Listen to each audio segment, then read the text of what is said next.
Oh, hello everyone. Today's video, magluluto tayo ng beef steak for dinner. So ngayon naglagay na tayo ng olive oil, medyo konti lang. Tapos sa bowl, may marinated na tayong beef, onions and garlic sa kabilang plato. Yung beef, minarinate ko ng lemon juice, soy sauce, at saka ground pepper and konting oyster sauce.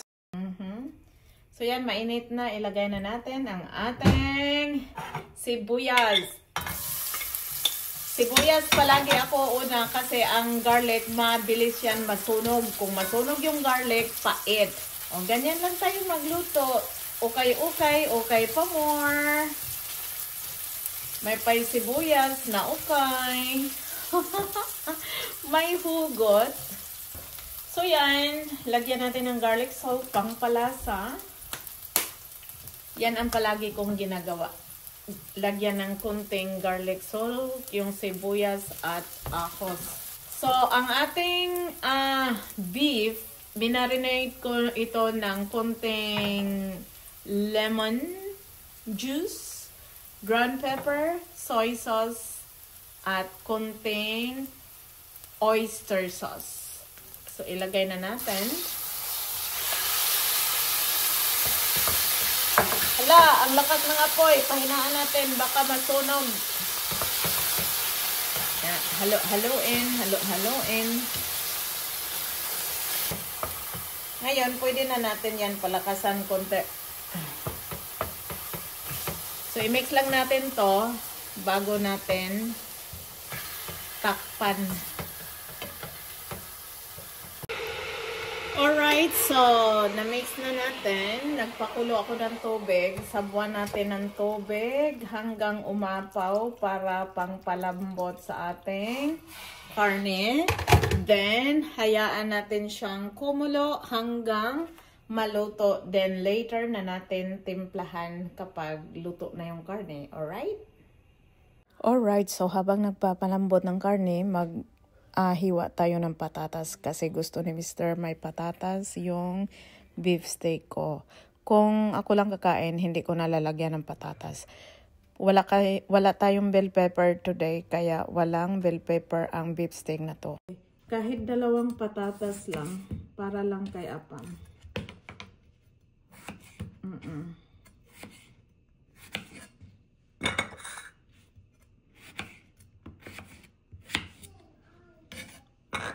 Okay guys, so natapos na nating hiwain yung patatas. Ngayon maghihiwa tayo ng bell pepper. Akala ko may bell pepper ako sa ref pero wala. Okay na yan, carrots and patatas.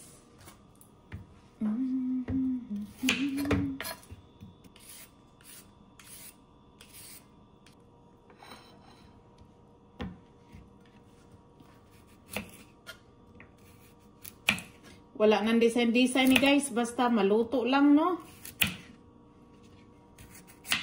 Ito lang hiwa na walang design, no? Okay na yan. Then, after nyan, hiwa tayo ng sibuyas pang topping mamaya. La la la la la la la la. Balatan lang natin.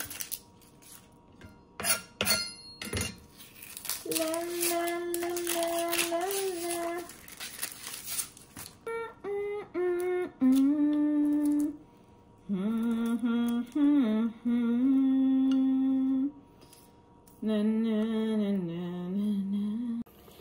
Okay, so buksan na natin. I-check lang natin ang karne at tikman kung ano ang lasa nito.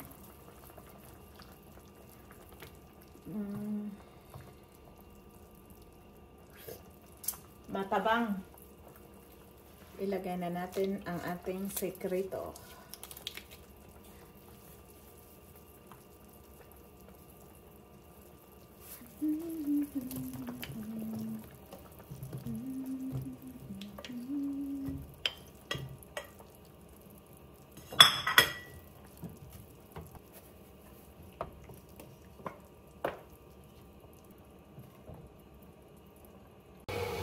Okay, i-check natin.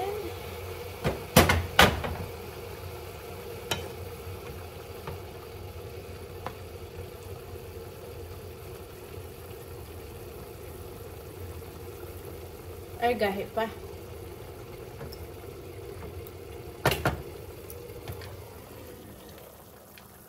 Okay, so since matigas pa ang ating karne, nilagyan ko ulit ng hot water para lalo siyang lumambot at takpan natin ulit. Then, i-check na lang natin mamaya. By that time, medyo luto na yung patatas. After a few minutes, binuksan natin ulit. Ang daming takip, bukas takip. At this time, minake sure ko na malambot na talaga yung karne. Kasi pag matigas yan, pangit rin naman nguyain. Tapos sasabihin ni Afam, ay medyo matigas yung karne. Okay, so tinikman natin ulit. Malambot na yung karne. So we're gonna put the carrots now. Mix lang, mix hanggang mag-soaken siya sa hot water na yan. Okay guys, tikman na natin.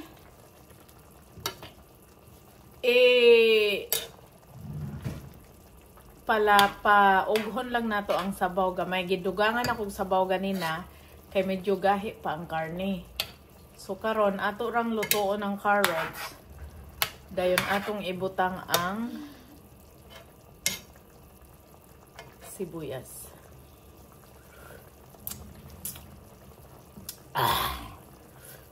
Oh my gosh. Perfecto ang lasa, may kunting kagat kasi medyo dinamihan ko yung ground pepper. Gustong-gusto ni asawa ang may ground pepper. Pwede na nating ilagay ang bilog na sibuyas para maluto rin siya. What are you doing to my plate? I'm cooking beef steak for dinner. For my food. We're gonna pick up Tete. Thea is at her friend's house, Abigail. Nag-attend sila ng birthday party. Sinundo siya ng mama ni Abigail. Ang last natong ibutang, kunting harina pang palapot. Okay? Mag-dissolve ta o gamay harina dire. Kana na lang. Okay. Okay, go do the laundry na, Thea.